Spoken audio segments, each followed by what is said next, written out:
Assalamu alaikum wa rahmatullahi wa barakatuh. As long as you stay in here. Alhamdulillah wa salatu wa salamu ala rasulillah wa ala alihi wa sahbihi wa man wala. Amma ba'd. Okay, so we've had two very practical, spiritual, emotional lectures about the reality of the fitrah. And subhanAllah, I think it's very fitting that I give a little bit of academic detail to what exactly the fitrah is. Where did it come from? What does it do? Why did Allah place it in us? What is the role of the fitrah? And inshallah it's going to add perfectly to the speeches of my two colleagues who spoke about some of the practical, some of the spiritual aspects of the fitrah. Now, to begin, I'll quote the very beginning of our creation. Let me go back to when Allah created Adam alayhi salam. We learn in the Sunnah a beautiful story, that when Allah subhanahu wa ta'ala shaped Adam out of clay, He left him there for a long period of time. And then when He wanted to, when He willed, He blew the Spirit into him. As Allah says, وَنَفَخَ فِيهِ مِنْ رُوحِهِ, that Allah blew the ruh into Adam. Now, our Prophet ﷺ told us, when He blew the ruh, He blew from the head down. He started the ruh from the head down. And so the ruh started coming down from the head and it reached the nose. What happens when something tickles your nose? You sneeze. And so Adam alayhi salam sneezed. Adam alayhi salam sneezed. Now, the ruh has not even reached his collarbone, his chest, his heart, his body. Adam sneezed. His brain is working. Allah has not yet spoken to him. This is literally, it's like a science fiction movie, like literally his upper half is slowly becoming alive and the lower half is dead, right? So, when he sneezes and Allah has not yet spoken to him, automatically, fitratan, he says, Alhamdulillah. Wallahi, the profundity of this hadith, I could joke, I could write a dissertation about it, but sadly I am writing a dissertation about it. My dissertation at Yale, chapter 3, which I'm just starting now, is all about the fitrah, so I can bore you to death about the fitrah. But this hadith, literally a dissertation can and is being written about the concept of the fitrah. Now, what's the big deal if Adam said Alhamdulillah? Who can tell me, what's the big deal if he said Alhamdulillah? So what, we all say Alhamdulillah when we sneeze. Who can tell me? Louder. He wasn't taught Alhamdulillah. He wasn't taught anything. Nobody spoke to him. Allah didn't even speak to him yet. And yet still, automatically, he simply utters Alhamdulillah. Where did it come from? It came from the fitrah. Allah Azza wa Jal had already, the ruh has within it, it's in the DNA of the ruh. The ruh does not have DNA, I'm being metaphorical here. It's in the DNA of the ruh, that the ruh itself, it inculcates, it incorporates the very being of what a fitrah is. And so Adam alayhi salam says, Alhamdulillah. Of course the hadith goes on, it's not related to our talk, but it is so beautiful. And so Allah responded, and what is Allah going to say when somebody sneezes and says, Alhamdulillah? Yarhamukallah, mashallah, our 5-year-old kid in the back, mashallah, responds, Jazakallah khair. Yarhamukallahu ya Adam, subhanallah. The first phrase that Allah spoke to a human, the first speech that Allah spoke, Yarhamukallah ya Adam. Oh Adam, Allah will have mercy on you. You and your progeny after you, subhanallah, right? And then the hadith goes on. The point being, this hadith demonstrates for us a lot of things. Of them is that the fitrah is a part and parcel of the human soul, of the existence. You really cannot separate your fitrah from your humanity. You cannot separate your fitrah from your life. You are given the fitrah when you are born. And that is exactly what Allah and His Messenger both say. Surah Ar-Rum, verse 30. Allah Azza wa Jal says, فِطْرَةَ اللَّهِ الَّتِي فَطَرَ الْمُسْلِمُونَ. What is it? فَطَرَ النَّاسَ عَلَيْهَا. This is the fitrah of Allah, that Allah has created an-nas, all of mankind upon. Every human being has this fitrah. And in the famous hadith of Abu Hurairah, reported by Bukhari and Muslim, that our Prophet ﷺ said, مَا مِن مَوْلُودٍ إِلَّا وَيُولَدُ عَلَى الْفِطْرَةِ فَأَبَوَاهُ يُهَوِّدَانِهِ أَوْ يُنَصِّرَانِهِ أَوْ يُمَجِّسَانِهِ. Every single child that is born on this earth, مَا مِن مَوْلُودٍ, there is no exception, zero. Every child that is born on this earth is born upon the fitrah. And then his parents, society, culture corrupts the fitrah. And so he changes religions, he becomes something else. He worships fire, he worships the Son of God, he worships this and that. But the fitrah would not have told him to do these things. Society, parents, culture has the capacity to corrupt the fitrah. But the fitrah, when it is given, when it is gifted, is pure. Now, a lot can be said, and inshallah a lot is being said in the discussion, but to summarize, what is the value of the fitrah? Like, so what? What do we gain? Like, what is a practical benefit for me and you to know that there is a fitrah? Well, again, much can be said, but we have to summarize because of the time. Some things that come to mind. So of the things that come to mind, it's a philosophical question that has plagued humanity from the beginning of time. Muslim intellectuals, non-Muslims, everybody. And that is, when man is born, and by man I mean man or woman, just being generic. When man is born, is he a tabula rasa? Do you know what tabula rasa is? Blank slate, very good. Is he a blank slate? Or does he have some innate, inherent knowledge with him? Now how can you test this? Because now once in a while they come across a boy they say has been raised in the jungle or whatnot, and there was a case in the 60s, the last that I've heard of, but these are exceptional cases. The reality is you really cannot test this. Does a child come out knowing nothing, or does a child know something? Well, our religion has told us the answer. We are not born upon a tabula rasa, a blank slate. No, not at all. We have the fitrah, and the fitrah gives us epistemological knowledge. Epistemological means basically, it's inherently derived knowledge. It is knowledge that is existent, pre-existent knowledge is maybe an easier term. A knowledge that is already there. You don't need to be taught it, you don't need to be spoon-fed it, just like Adam says, Alhamdulillah, and he's never even heard Allah speak, he hasn't seen the angel, he knows there's a God, and that God is worthy of being worshipped, and that the reason he is on this earth, or actually back then in heaven, the reason he's in heaven is what? Is to worship Allah. Where did all this knowledge come from? It's already there.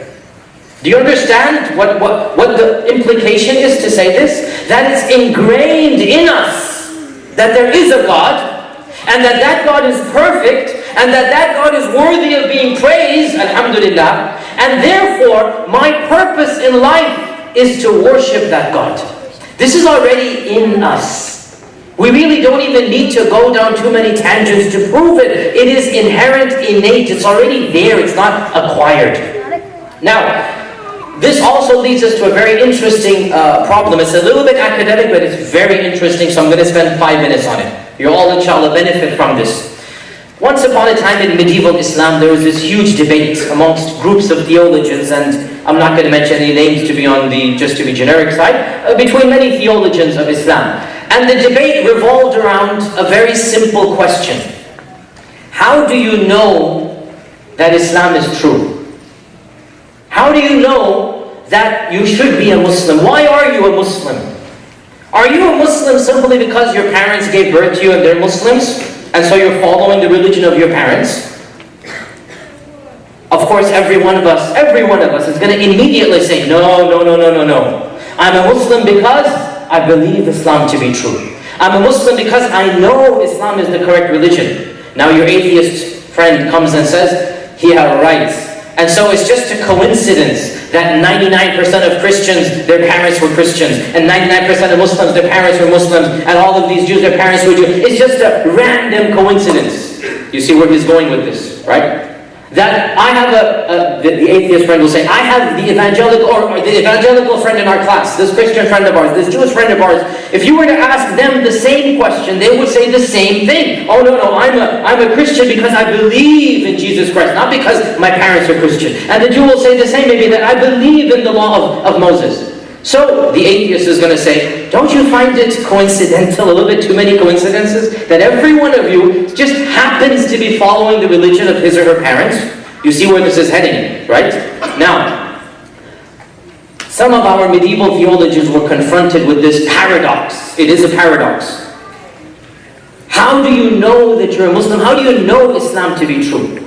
And so, one group amongst them decided to resolve this paradox in a very strange and, in my opinion, incorrect way. And I'll tell you the incorrect way, then I'll tell you the correct way. The incorrect way, according to this group of theologians, was a way that was later taken by a very famous Western philosopher, and it became the standard beginnings of Western philosophy in not even pre-modernity. This would be basically in Renaissance time, and that is Descartes. Who amongst you has heard of Descartes? What is Descartes famous for? Cogito ergo sum, which means I think, therefore I am. Descartes, I'm jumping a little bit here, but Descartes had the same doubts basically. Where did I come from? How do I know I even exist? How do I know Christianity is true? Now, these ideas are not original from Descartes. They're taken from a Muslim theologian who lived 100 years before Descartes. His work was translated into Latin, and then Descartes took it, and then Western philosophy began from there. And let's say post-Renaissance philosophy. This theologian of the Muslim tradition, he has the exact same paragraph basically that Descartes has. How do I know anything is true? How do I know Islam is true? What if I'm a Muslim just because my parents were Muslim? After all, and this is the Muslim writing, after all, isn't it the case that the majority of Christians are Christians because their parents are Christians, and the majority of Jews are Jews because their parents are Jews? Maybe I'm just a Muslim because my parents are Muslim. So what was his solution? His solution was, I guess therefore I'm going to have to disbelieve, step out of Islam, and be neutral, and then examine all the religions, and then re-enter into Islam if it is the correct religion. Right? So in other words, what this theologian came forth with was, to be a true believer, you have to reject everything, and then critically examine the very faith that you believe in, critically, not as a believer, and then judge for yourself, is Islam correct or not, and then re-embrace the faith. Basically accept the Shahada again. Now, sounds very interesting, and to be brutally honest, it is the only logically sound answer if there was no fitrah, and I'm jumping the gun here. If there was no fitrah, you could not get out of this paradox. And this is what this author, this theologian basically derived, is that, you know what? There's no way out of it. I'm going to have to, he didn't write this, but in essence, I'm going to have to be a kafir before I'm a mu'min. Now, of course, the problem here is, it's undescribable. Are you going to require the ummah to reject Islam and then re-accept it? That's rather ridiculous. Additionally, most of the Sahaba Tabi'un, all of them, they didn't go through this process. That they, or the children of the Sahaba Tabi'un, or the early Muslim generations, the average Muslim across the world, across the last 14 centuries, who's been born into a Muslim family, simply accepts Islam to be true. So are you going to say that their faith is in doubt because they have to first have shak or doubt before they re-embrace? Obviously, I don't find this to be Islamically a pleasing response, even though this scholar had this response. Another group of scholars critiqued this, and they said the Quran never tells you to disbelieve then believe. The Quran never tells you to reject and then accept. The Prophet ﷺ never did this, or the children of the Sahaba. Even if you want to say the Sahaba were all converts, okay, how about the children of the Sahaba? Did the Sahaba ever tell their children, son, you've reached 18, now you're going to have to become a kafir before you become a Muslim? They never did that. It doesn't make any sense, right? So, how do you get out of this paradox, this conundrum? Very simple. You don't have to get out of it because it doesn't exist. Why doesn't it exist? Because Allah subhanahu wa ta'ala blessed us with an internal checking mechanism. We don't have to step outside the box to check whether the box is legit or not. Inside the box of Islam, there is an internal checking mechanism. And that mechanism is the mechanism of the fitrah. And what this means is, a Muslim knows Islam to be true because his or her fitrah is at peace with Islam. His or her fitrah is in sync, is in harmony with Islam. That he or she feels a sense of identity, of peace, of itmi'nan, we call it in Arabic, of sakina of the qalb. This is the Quranic term, itmi'nan and sakina. He feels so much at peace that there is no question that Islam is the truth. And therefore, one of the greatest results of having the belief in fitrah is that you can answer this philosophical problem. How do you know Islam to be true if you've never tasted the other religions? If you've never been a Christian or a Zoroastrian or a Confucian, how do you know Islam to be true? This is your response. Well, because Allah created us upon the fitrah, and this also explains a lot of things, by the way. Simple fact, we just joked about Friday being jam-packed and parking lot problems, right? This is the one universal problem across the globe. That on Friday, we have too many people in the masjid. Guess what? Now this is not something we should be boasting or something about, but it's true. Come Saturday and come Sunday, other religions who have their holy days on those days, they don't have that problem. They have the exact opposite. They have to, like church and synagogue attendance has been dwindling consistently for the last 50 years. What is that showing us? The Independent, 2 years ago, amazing study was done, which is mind-boggling. The Independent is a British newspaper. And the British population in England is roughly 3%. 3% of England is Muslim, 3%. Now, the Independent did a survey and they discovered that this 3% of 100% England, this 3%, more Muslims are going to Jumu'ah than Anglicans are going to church on Sunday.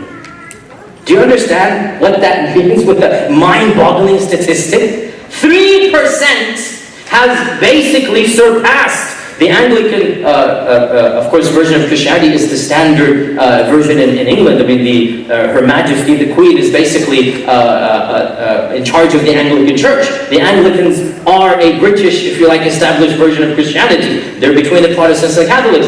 If 3% of Muslims more are going to the masjid on Fridays than the bulk of the British population that are Anglican are going to church on Sunday. Why?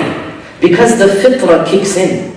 The fitrah kicks in, that we know this religion to be true. By and large, this is BBC last week, log on yourself, surveys done about religiosity and belief in God. Every single Muslim country, high 80, 90 digits. Do you believe in God? High 80s and 90s. In fact, almost every Muslim country except for one had 97, 98. I'm not going to mention that one country, but let's just say it has been under communist rule for a while now, so they're excused. But otherwise, every free Muslim country that has been a Muslim country for a few hundred years, do you believe in God? Do you believe in Day of Judgment? Do you believe? High 90%. And every single Western European, North American country, basically low 20s, 30s. Huge difference in statistics here. Why? Once again, the fitrah kicks in. You simply know that Islam is true, and not just that, but you want to practice it as well. The fitrah has many other things. We don't have time to get into it, but very briefly, for example, the fitrah automatically tells you there is a God. And so this million-dollar question that philosophers have been arguing about from the very beginnings of time, how do you prove there's a God? The Quran doesn't even bother to answer the question. It's self-evident there's a God. It's self-evident. It's ingrained in you that there is a God. And the only person who denies the existence of a God is somebody who is arrogant to the signs of Allah, and not somebody who has genuine intellectual arguments for atheism. I mean, what's the most common atheistic argument? If God is so great, can He create a stone that He cannot lift? You've heard of this question, right? If God is all-powerful and almighty, can He create a stone so big that He cannot even lift it Himself? Now, wallahi, you're going to say because of this question you've rejected God? Because you cannot answer this question? You see that the intellectual arguments of the atheists really are so weak. They are flimsier than the web of a spider. So, Allah Azza wa Jalla does not even pay attention to them in the Quran. There's really no deep philosophical evidences for God's existence because it's in the fitrah. Another manifestation of the fitrah, like Adam alayhi salam demonstrated, you automatically know that not only is there a God, but it is an all-perfect, all-powerful God who is worthy of being praised. And this fits in perfectly for why Allah created us. Why did Allah create us? Allah says, وَمَا خَلَقْتُ الْجِنَّ وَالْإِنسَ إِلَّا لِيَعْبُدُونَ. I only created man and jinn in order that they worship me. The fitrah also tells us, therefore, that when we worship Allah, we will feel a sense of peace and security. And this is the final point I want to mention. And this is really, I think it fits in perfectly with the previous two speakers. One of the biggest blessings of the fitrah, brothers and sisters, one of the biggest blessings of the fitrah is that the fitrah is an internal happiness meter. It gives you a sense of how happy you are, right? There's an internal mechanism of sakina, of peace. And every human being on earth wants that peace. This is a reality that nobody can deny. The one thing that humanity is united in attempting to achieve is internal happiness. They want to be happy. And some people think they're going to achieve it through money, others think through fame, others think through sensual pleasures and desires. Basically, everybody wants the same thing, and that is to feel good, to feel happy. Now, we thank Allah. You know, if Allah had wanted to, what I'm trying to say, if Allah had wanted to, He could have just said, worship me, and He'd not provide any fitrah, and not provide any internal happiness mechanism to feel happy when we worship Allah. And that would have been perfectly fine, because Allah can do as He pleases. But of Allah's infinite mercy, a manifestation of Allah's infinite mercy, is that He told us, worship me, and then He said, when you worship me, you will feel the happiest person on earth. The pleasures that you want, the goal that you seek, I will give it to you. When you do what you have been created to do. And what have you been created to do? Worship Allah. Therefore, if you try to find happiness through any other means, the fitrah will not give you that happiness. You're never going to be happy. And this is the reality that every one of us knows, feels, sees, experiences around us. Look around you. Look around you. Last week, was it, that really famous movie director committed suicide? He had everything. Money, wealth, fame, living in 90210, for those who were raised in the 90s. He had everything that you could possibly imagine. And yet, he's not happy.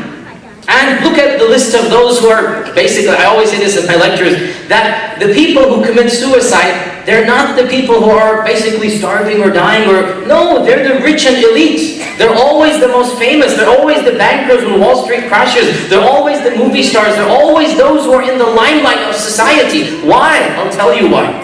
Because when they reach the top of those ladders that mankind is looking up to, and thinking that they're going to find happiness when they get there, every one of us maybe looks up to some movie stars. Oh, how I wish I could be like that. Every one of us secretly we have this little bit of jealousy for Bill Gates. My God, 45 billion, what does he do with that much money, right? Every one of us deep down inside, we're all looking up to these people, right? In some way or fashion or form. It's human fitrah as well to kind of sort of want those things. But we don't see that the people who have reached the pinnacles, apparently they didn't find that happiness. Because they're still searching for it.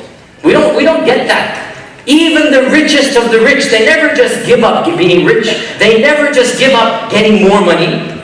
They always want more and more and more. Even though once you reach a certain point, you really cannot change your lifestyle. Your private jet, your 5 yachts, your 25 houses, how much more are you going to get? But they still want more. And the amount of work hours that they put in is much more than the average worker. They work much harder because they're trying to find happiness. Once they reach 1 billion, 2 billion, 3 billion, 5 billion, then it becomes numbers after that. And they still want more and more. Their fitrah is not happy. And the only people that are genuinely happy and content are those who have done what their fitrah is supposed to do. What is their fitrah supposed to do? Worship Allah. And so when we operate our own ruh the way that Allah wants us to operate it, our ruh lives a good life. And when we try to destroy our ruh, meaning we operate it in a way it's not supposed to be operated, we neglect Allah, we don't have any dhikr, we don't have any Quran, we don't have any ibadah, any salah, and we try to immerse ourselves in sins or in the opposite gender and haram interactions and in drugs and all of this, the fitrah is going to wither away. And that's why, and this is an experience I know and you know, we all know this, a sin provides only a fleeting pleasure. Yes, of course, it's sweet, that's why we do it.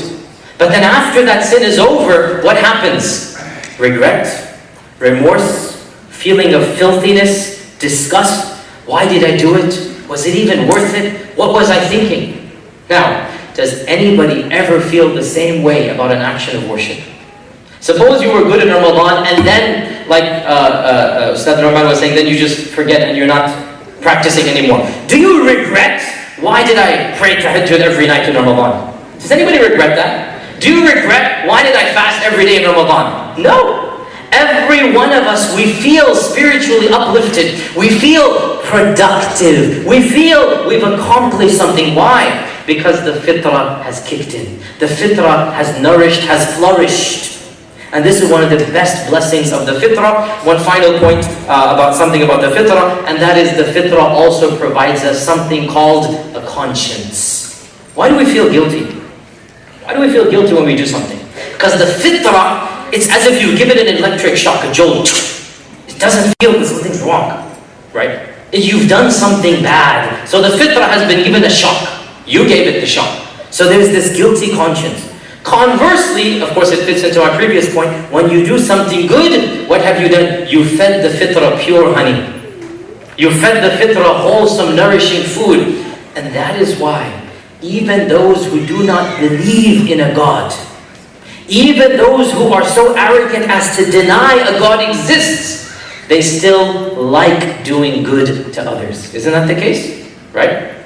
People give to the poor, whether they're Christian, Muslim, Jew, Hindu, atheist.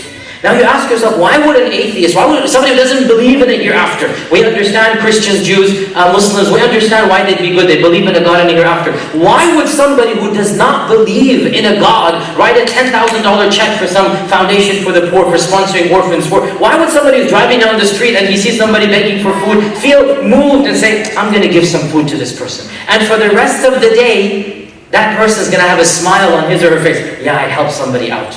Isn't that the case? He's going to feel good. Why does he feel good? Because even if he's arrogant enough to not deny God, he cannot deny his own humanity. And the fitrah and his humanity go hand in hand. You can corrupt the fitrah, but you cannot destroy it. You can change the fitrah, but you cannot eliminate it. There's always going to be something down there, or else you wouldn't be human. And therefore, brothers and sisters, to conclude, the concept of the fitrah is, in my humble opinion, one of the greatest blessings that Allah has blessed us with. From a theological, from a religious, from an ethical, from a psychological perspective. And there are so many tangents to talk about, I don't have time to do that, but wallahi, the more you think about it, the more you marvel at the amazing creation of Allah known as humans. That Allah Azza wa Jal created us, and as Allah says, and He created you perfectly. He created you in the best possible manner. And the fitrah is the DNA of our soul. It makes us what we are. And our religion, and this is my final point, our religion is the only religion, that's what we believe. Our religion is the only religion that is meant to fully and properly nourish the fitrah. The only religion where the fitrah is encouraged to come out. It's encouraged to grow. It's encouraged to become big and strong and tall. And we believe that every other system of beliefs will, if not destroy the fitrah, corrupt it, not water it, not give it sunlight, not give it what it needs. As Muslims, The fitrah is told to be who you are. The fitrah is your essence in humanity, the core of humanity. And Islam has come to nourish that fitrah, to allow it to grow and develop. And therefore the fitrah and Islam are like a hand is to a glove. It's like soil is to a seed. They're perfect, they need each other, they replenish one another. And this is the beauty of Islam. Next time somebody asks you, why are you a Muslim? How do you know? The response is very simple. My soul is at peace, so I don't even question Islam. It's obvious your soul is not at peace in your religion. That's why you're coming and questioning everything else. Perhaps you should examine your religion and your fitrah. As for me, I know Islam to be true, and alhamdulillah, alhamdulillah, alhamdulillah, I know there is a God and He is worthy of being praised, and I have no doubt about the existence of God, much less my own existence, as Descartes doubted his own existence. Alhamdulillah, the fitrah has told me who I am. Jazakumullahu khairan. Wassalamu alaikum wa rahmatullahi wa barakatuh.